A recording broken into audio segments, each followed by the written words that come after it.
জন্ম নিয়ে থাকো বেটা, ফিলিস্তিনের যদি এক ফোঁটা রক্ত দেখে থাকোস বেটা, মায়ের বুকের রক্ত যদি দেখো, গাজার মুসলমানের রক্ত যদি তোমার কলিজার মধ্যে দেখো, একবার যদি কোনো চোখে ইসরায়েলের ইহুদি কুত্তাদের এই জুলুম যদি দেখবার পর তুই মুসলমানের বাচ্চা হইলে এমন চুল রাখবার কথা ছিল না বেটা। এ তো বেঈমানের চুল, এ তো বেঈমানের চুল বেটা। কেমনে পারলি যুবক, এই যুবক কেমনে পারলি, বেঈমানের মতো কেমনে সাজলি বেটা? যারা আমার মাকে, যারা আমার বোনকে, সন্তানকে বোমার আঘাতে, যাদের ইমানদারের লাশ আকাশে উড়ে ছিন্ন ভিন্ন হয়ে টুকরা টুকরা হয়ে গেছে, এরপরেও বসে বসে এই মুহূর্তে পৃথিবীতে মুসলমানের উপরে এত জুলুম চলতেছে, এভাবে মুসলমান রক্তে ভাসতেছে, আর তোমরা এরপরেও বসে বসা মোবাইল, নারী, ছবি, উলঙ্গ দৃশ্য দেখো। হায় যুবক, লানত তোর উপরে, লানত। আমনে বাপ হইছেন, লগের রুমে ঘুমাইছেন, আমনের ফুতে পাশের রুমে সারা রাত উলঙ্গ ছবি দেখে মোবাইলে, আমনে বইয়া বইয়া সিরা চাবান। হ্যাঁ, অপদার্থ, আপনি বুঝেন না, আপনি সিরা খান, আপনি বুঝেন না, আপনি চেহারা, পুতের চেহারা দেখলে বুঝেন না যে এই জানোয়ারের মতো চেহারা কই বানাইল? কোন কার চুল এগুলো ভাইয়া? বলো বলো মিয়া, একটা ছেলে বলো, মুসলমানের ঘরে যদি জন্ম নিয়ে থাকো বেটা, ফিলিস্তিনের যদি এক ফোঁটা রক্ত দেখে থাকোস বেটা, মায়ের বুকের রক্ত যদি দেখো, গাজার মুসলমানের রক্ত যদি তোমার কলিজার মধ্যে দেখো, এক, আমি চাই নাই বান্দা, আমি তোমারে বানাইছি, আমি একটা হুকুম দিতে গিয়ে প্রতিটা হুকুমের ক্ষেত্রে আমি তোমার জন্য যেন সহজ হয়, আমি এটা চেয়েছি, আমি খেয়াল রেখে দিছি, আমি খেয়াল রেখেছি। মা জাআলা আলাইকুম ফিদ্দীন মিন হারাজ, আল্লাহ বলে দ্বীনের ব্যাপারে, আমার বিধানের নামে আমি আল্লাহ তাআলা তোমাদের উপরে কোনো কঠিন বোঝা চাপিয়ে দেই নাই, একটাও একটাও। আপনি আমারে সারাদিন বললেন, আল্লাহ তাআলা বলে দিনে বলছি রোজা রাখতে, রাত্রে বলছি তারাবি করতে, সন্ধ্যায় বলছি ইফতার করতে, শেষ রাত্রে বলছি সাহারি খাই। তুমি দেখো আমার হুকুমের মধ্যে ব্যালেন্স আছে, ভারসাম্যতা আছে। আমি আল্লাহ তাআলা একসাথে সব বোঝা চাপাই দেই নাই, একসাথে করি নাই। তাহলে আল্লাহ তাআলা আমাদেরকে আল্লাহকে মানার যোগ্যতা সম্পন্ন একটি শরীর, স্বাস্থ্য দিয়েছেন। 2 নাম্বার হলো আমাদেরকে আল্লাহর রাস্তা, আখিরাতের রাস্তা বুঝিয়ে বলার জন্য প্রত্যেক যুগে আল্লাহ তার মনোনীত বান্দা, যাদেরকে নবী রাসূল এবং নবী রাসূলদের পরবর্তী উলামায়ে কেরাম আল্লাহ তাআলা সব যুগে পৃথিবীতে রেখেছেন। আপনারা একজন চাচা বলেন, ছোটবেলায় শুনছেন কিনা কোনোদিন যে আজ থেকে 100 বছর আগে একবার এমন হয়েছিল যে পৃথিবীতে কোনো হুজুর নাই? এমন ঘটনা শুনছেন? বোঝেন নাই? আপনি শুনছেন না জীবনে কোনো?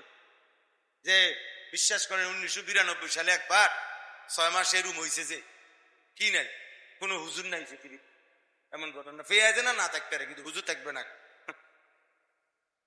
আদা রসুন না থাকতে পারে, চাল ডাল কম হয়ে যেতে পারে, কিন্তু পৃথিবীতে আল্লাহর জমিনে মানুষের হেদায়েতের জন্য, মানুষকে আল্লাহর পথ বলার জন্য নবী এবং রাসূল এবং তাদের পরবর্তী উলামায়ে কেরাম আল্লাহ তাআলা সর্বযুগে আল্লাহর কুদরতি ভাবে ধারাবাহিক চালু রেখেছে। সুম্মা আওরাসনাল কিতাবাল্লাযীনা ইসতাফাইনা মিন ইবাদিনা, এটা কোরআন শরীফে আছে। আর 3 নাম্বার হলো বুঝবার জন্য আল্লাহ তাআলা আসমানি কিতাব, ওহী, আল্লাহর আসমানি ওহী সর্বদাই পৃথিবীতে জমিনের মধ্যে রেখেছে। গত 1450 বছর থেকে, যখন থেকে কোরআন নাজিল হয়েছে, আজকের এই দিন পর্যন্ত পৃথিবীতে কোরআনুল কারীম একদিনের জন্য নিশ্চিহ্ন হয় নাই, হবেও না, হবেও। তাইলে কি সমস্যার কারণে?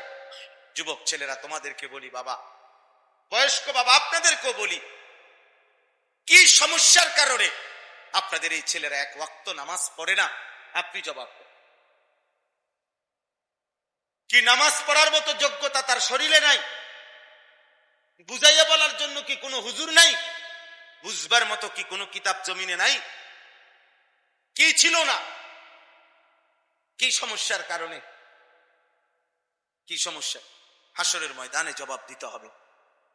বাবাকেও জবাব দিতে হবে, সন্তানকেও জবাব দিতে হবে। সন্তানকেও। আমারও 2 ছেলে আছে। ফজরের নামাজের জন্য প্রতিদিন উঠাইতে আমারও কষ্ট হয়। আমার ছোট ছেলের বয়স 7 বছর, 7.5 বছর। যতক্ষণ না উঠে, দরকার হলে 10 বার ডাক দিয়া হইল, দাঁড়ায় থেকে উঠাইয়া হুজু করে, এরপরে একসাথে বাথরুম মসজিদে যায়। আমার জিম্মা দেখ, আমার উঠাইতে হবে আমার বাচ্চা, এটা আমার দায়িত্ব। আমার সন্তানের নামাজ শুধু তার নামাজ না, আল্লাহর কসম, আমার সন্তানের সেজদার মধ্যে তারও আখেরাত, আমারও আখেরাত। আমার বিবির পর্দার মধ্যে আমারও আখেরাত, বিবিরও আখেরাত। আমার স্ত্রীর বেপর্দার কারণে তাকেও জবাবদিহি করতে হবে, স্বামীকেও জবাবদিহি করতে হবে। আমার ছেলের বেনামাজি জিন্দিগির কারণে, অসভ্যতার জিন্দিগির কারণে বাপকেও সমপরিমাণ জবাবদিহি করতে হবে। আমনে বাপ হইছেন, লগের রুমে ঘুমাইছেন, আমনের ফুতে পাশের রুমে সারা রাত উলঙ্গ ছবি দেখে মোবাইলে, আমনে বইয়া বইয়া সিরা চাবান। হ্যাঁ, অপদার্থ। আপনি বুঝেন না, আপনি সিরা খান, আপনি বুঝেন না। আপনার চেহারা, পুতের চেহারা দেখলে বোঝেন না যে এই জানোয়ারের মতো চেহারা কই বানাইলো? কোন কার চুল এগুলো ভাইয়া? বলো বলো মিয়া, একটা ছেলে বলো। মুসলমানের ঘরে যদি জন্ম নিয়ে থাকো বেটা, ফিলিস্তিনের যদি 1 ফোঁটা রক্ত দেখে থাকো বেটা, মায়ের বুকের রক্ত যদি দেখো, গাজার মুসলমানের রক্ত যদি তোমার কলিজার মধ্যে দেখো, একবার যদি কোনো চোখে ইসরায়েলের ইহুদি কুত্তাদের এই জুলুম যদি দেখবার পর তুই মুসলমানের বাচ্চা হইলে এমন চুল রাখবার কথা ছিল না বেটা। এ তো বেঈমানের চুল, এ তো বেঈমানের চুল বেটা। কেমনে পারলি যুবক? এই যুবক, কেমনে পারলি? বেঈমানের মতো কেমনে সাজলি বেটা? যারা আমার মাকে, যারা আমার বোনকে, সন্তানকে বোমার আঘাতে, যাদের ইমানদারের লাশ আকাশে উড়ে ছিন্ন ভিন্ন হয়ে টুকরা টুকরা হয়ে গেছে, এরপরেও বসে বসে এই মুহূর্তে পৃথিবীতে মুসলমানের উপরে এত জুলুম চলতেছে, এভাবে মুসলমান রক্তে ভাসতেছে, আর তোমরা এরপরেও বসে বসা মোবাইল, নারী, ছবি, উলঙ্গ দৃশ্য দেখো। হায় যুবক, লানত তোর উপরে, লানত, লানত তোর উপরে বেটা, লানত তোর উপরে বেটা। তুই কোন মার ঘরে জন্ম নিলি বেটা? তোর শরীরে 1 ফোঁটা রক্ত নাই, 1 বিন্দু বিবেক নাই তোর কাছে বেটা। কিভাবে সম্ভব বলে? কিভাবে এত বিবেকহীন হয় মানুষ? মুসলমানের বাচ্চা এত বিবেকহীন হয়? ছি ছি ছি ছি ছি, আমার কাছে রীতিমতো আশ্চর্য লাগে এটা। তোমরা দেখতেছ কিভাবে মুসলমানকে হত্যা করছে। সেই আমরা শুনছি, কিতাবে পড়ছি, উহুদের যুদ্ধে হযরত হামজা, নবীর চাচা, উনারে কাইটা টুকরা টুকরা করে ফেলছে। আজ আবার আমরা ফিলিস্তিনে দেখলাম, গাজাতে দেখলাম, ইমানদারের লাশ টুকরা টুকরা হয়ে গেছে।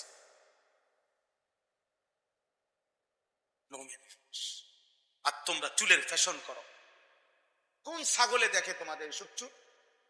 এই ছেলেরা বলো মিয়া, একটা ছেলে দাঁড়ায় বলো, কোন পাগলে বেটা তোর চুলেটি দেখে বেটা? কোন পাগলে দেখে বেটা? মাতাল কেন রাখতি বেটা বেঈমানের মতো চুল বেটা? তুই মুসলমানের মায়ের দুধ খাস তাই বেটা? এই জন্য আজকে যদি লজ্জা থাকে, যদি এক পবিত্র মায়ের দুধ খাইয়া থাকো, আমি বললাম তাহলে চুল কাইটে ফেল, সমান চুল রাখো। বেঈমানের মতো সাজবা কেন? এগুলো তো কাফেরের সাজ। খ্রিস্টান খেলোয়াড় তোমার প্রিয় হবে কেন? বেঈমান খেলোয়াড় তোমার প্রিয় হবে কেন? ছি ছি ছি। মুসলমান তো তাকে বলে প্রয়োজনে সে না খেয়ে মরে যাবে, প্রয়োজনে পেটে পাথর বাঁধবে, তো বেঈমানের কাছে মাথা নত করবে। জানো না ছেলেরা, ফিলিস্তিন হারবে না, ফিলিস্তিনই জিতবে। হ্যাঁ ইনশাআল্লাহ, গাজ্জার মুসলমানই জিতবে। ইসরায়েলের কুত্তারা আজ কিংবা কাল হেরেই যাবে ইনশাআল্লাহ। মুসলমান এখনো মরে নাই, রক্ত দিচ্ছে, শুধু শহীদের খুন ঝরতেছে, কিন্তু হেরে যায় নাই। ইসরায়েল জিতে নাই, ফিলিস্তিন হারে নাই। ইমানদার মুজাহিদ মাটির নিচে হাজার হাজার আছে, রেডি আছে। চূড়ান্ত লড়াই হবেই হবে ইনশাআল্লাহ। আল্লাহর বিজয়, আল্লাহর সাহায্য আসবেই আসবে ইনশাআল্লাহ, এতে কোনো সন্দেহ নাই। যদি দেখো কোনোদিন, যদি শোনো কোনোদিন যে ফিলিস্তিনের মাটির উপরে আর একজন মুসলমানও জীবিত নাই, তবুও সেদিন মনে রাখো বিজয় মুসলমানেরই হবে। বলে কিভাবে? কিভাবে সেটা আসমানওয়ালা দেখাবে কিভাবে। হ্যাঁ, 5ই আগস্টের জালেম কেমনে ভাগবো তার 1 ঘন্টা আগে কেউ কোনো হিসাব বুঝাইতে পারছে না। যখন ভাগছে তখন সবাই বুঝছে এইভাবে ভাগ, এইভাবে ভাগে। এর আগে কেউ হিসাব মিলাইতে পারছে না। 16 বছরের জুলুমবাজ কেমনে পলাবে এটার ক্যালকুলেশন কেউ করতে পারছে না। কিন্তু আল্লাহ যখন চেয়েছে ঠিকই পলাইছে। এটাই স্বাভাবিক, এটাই স্বাভাবিক। অতএব ইসলাম হারবে না, মুসলমান হারবে না। হেরে গেছো তুমি, কারণ তুমি নিজের ধর্মকে বিসর্জন দিছ। তুমি তোমার ঈমানকে বিসর্জন দিয়া আল্লাহর নবী সাল্লাল্লাহু আলাইহি সাল্লামের সুন্নাতকে ত্যাগ করে তুমি বেঈমানের সাজে সাজলা। ঈমানদার দুর্বল হয় না কখনোই। দুর্বল হব কেন আমরা? কারণ ঈমানদারের এই রক্ত, শহীদের এই তাজা খুন কোরআন শরীফে আছে। সূরা ইয়াসিনের মধ্যে একজন ঈমানদার, তাকে পুরা কওম মারতে মারতে কাফের সম্প্রদায় যখন চূড়ান্ত শহীদ করে ফেলতেছিল, তখন ওই ব্যক্তিটা, যিনি একাই ঈমানদার ছিলেন, একটি জাতির মধ্যে একজন মানুষ ছিল মুমিন, আর পুরা জাতি কাফের, সবাই মিলে যখন উনারে মারতেছে, মারতে মারতে যখন হত্যা করবে, শহীদ হবে, তখন আল্লাহ পাক রব্বুল আলামিন ফেরেশতাকে বলছে, আমার জান্নাতটা তার সামনে নিয়ে ধরো। কোরআন শরীফে আছে সরাসরি, কিলা দুখুলিল জান্নাহ। ফেরেশতা তখন ওই বান্দার, ওই ঈমানদারের চোখের সামনে জান্নাত ধরে বলতেছে, উদখুলিল জান্নাহ, এই বান্দা, এই মুমিন, এক্ষুনি জান্নাতে ঢোকো। উদখুলিল জান্নাহ, কোথায় ঢোকো? জান্নাতে ঢোকো। ক্বালা ইয়া লাইতা কওমি ইয়ালামুন। ওই ঈমানদার তখন বলল, হায়, আমার জাতি যদি আমারে বুঝতো, আমার জাতি যদি এই দৃশ্য দেখতো। বিমা গফারা লি রব্বি ওয়া জালানি মিনাল মুকরামিন। তিনি বললেন, হায়, আমার কওম যদি বুঝতো, তাদের এই প্রতিটা আঘাতের বিনিময়ে আমার আল্লাহ আমারে মাফ করে দিয়েছে। ওয়া জালানি মিনাল মুকরামিন, আমারে সম্মানিত বান্দাদের অন্তর্ভুক্ত করে দিয়েছে। হ্যাঁ, ওরা দামি হয়ে গেছে যারা জীবন দিচ্ছে।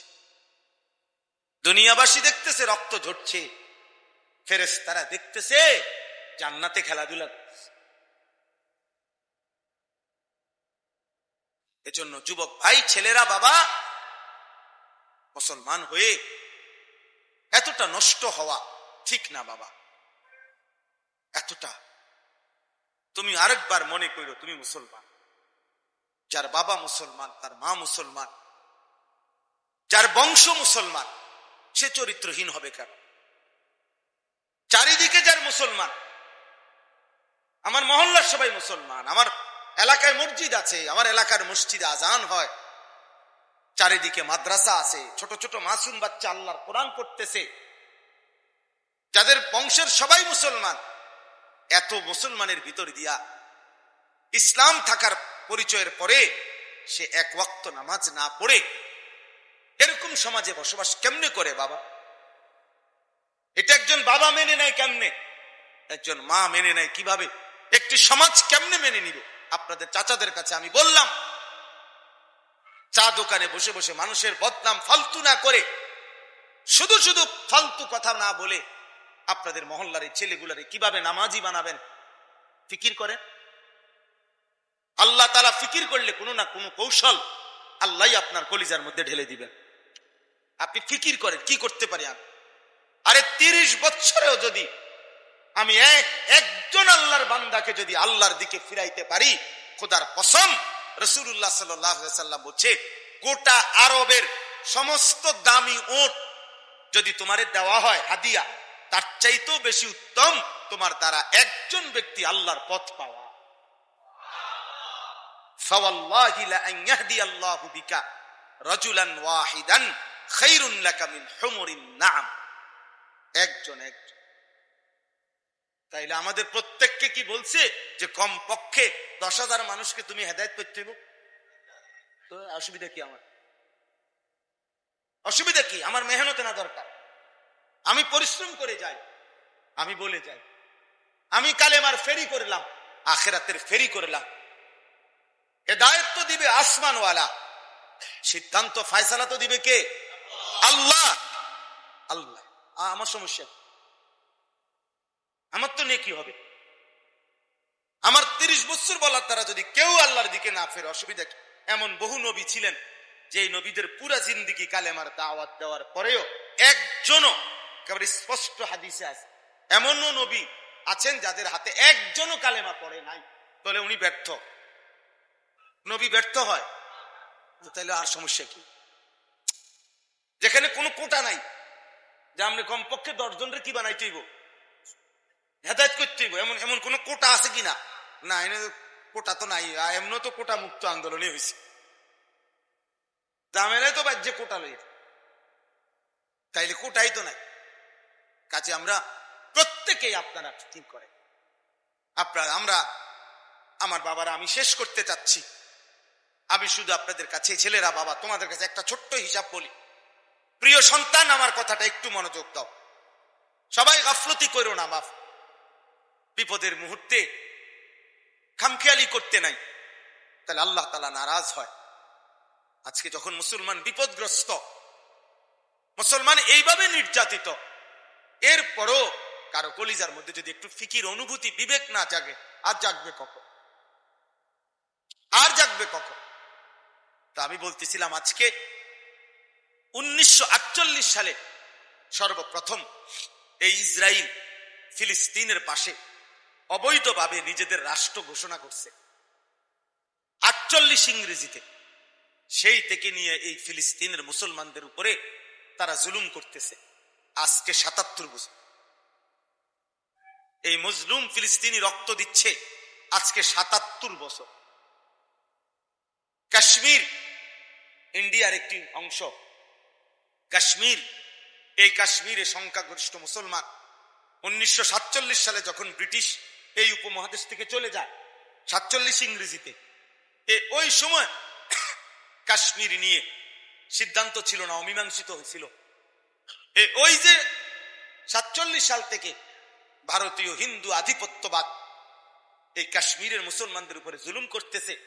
আজকে 78 বছর ধরে কাশ্মীরের মুসলমান রক্ত দিচ্ছে, এখনো আজাদি পায় না। 78 বছর। 1964 ইংরেজিতে সর্বপ্রথম রোহিঙ্গা মুসলমানরা জুলুমের শিকার হয়েছে এই আর্মি সরকার, সামরিক সরকারের হাতে। সেই থেকে আজকে 61 বছর একটানা রোহিঙ্গা মুসলমানরা জীবন দিচ্ছে। তাইলে প্রিয় ভাই আমার, আমরা এটা বলতে চাই, ফিলিস্তিনের 77 বছর ধরে যদি জীবন রক্ত দেয়, কাশ্মীরে যদি 78 বছর ধরে জুলুমের শিকার হয়, 61 বছর যাবত যদি রোহিঙ্গা মুসলমানরা নির্যাতিত হয়, তাহলে তুমি আর আমি কোনদিন নির্যাতিত হব না, এই নিশ্চয়তা আমরা পাইলাম। কি বুঝের উপরে, কি নিশ্চয়তার উপরে আমাদের ছেলেরা নামাজ পড়ে না? মানে কি নিশ্চয়তা পাইছে বলেন? আমাদের মেয়েরা যে পর্দা করে না,